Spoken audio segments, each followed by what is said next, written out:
Assalamu alaikum wa rahmatullahi wa barakatuhu.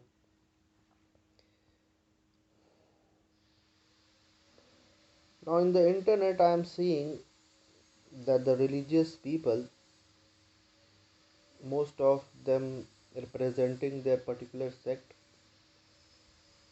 have become so judgmental that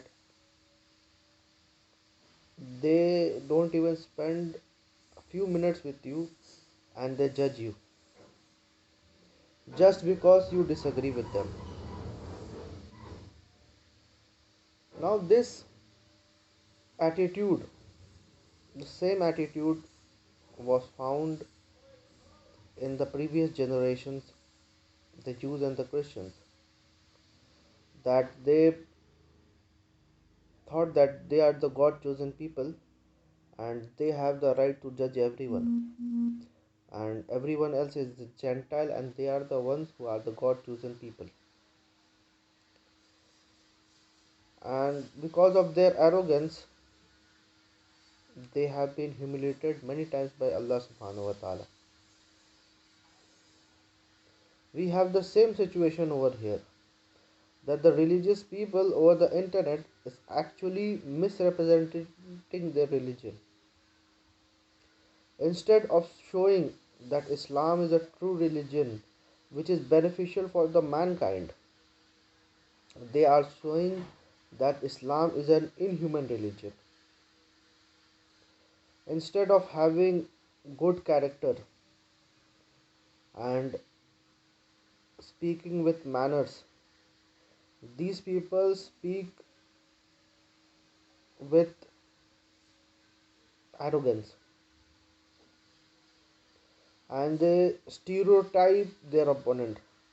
They call their opponent with names, with sophisticated names, or I would like to say sophisticated profanities that they have devised.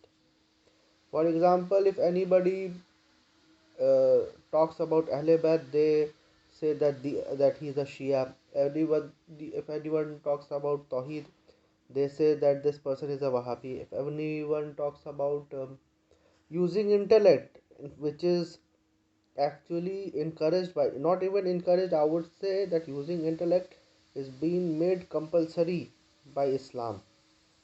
Quran says in several places, afala taqilun, that do they not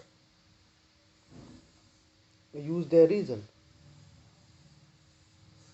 But we find on the internet that people are so busy proving the other person is wrong, that in by doing so they are ready to throw Islam under the bus.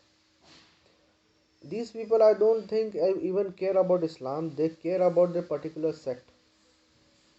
They don't care about other Muslims. They care only about themselves and their own ideology, and how their own ideology is superior to everyone else's ideology, or their own understanding of deen is superior to everyone else's understanding of the deen. Now, this is not a good attitude, and because of this, many people are leaving Islam just because of their behavior. Because they think that these people represent Islam, and because of this attitude, people are just leaving their religion.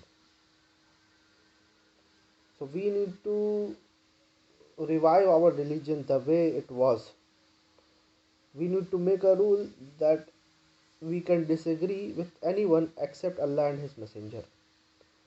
No matter how much big he is an alim, we respect him, we will respect him, but we have the right to disagree with him.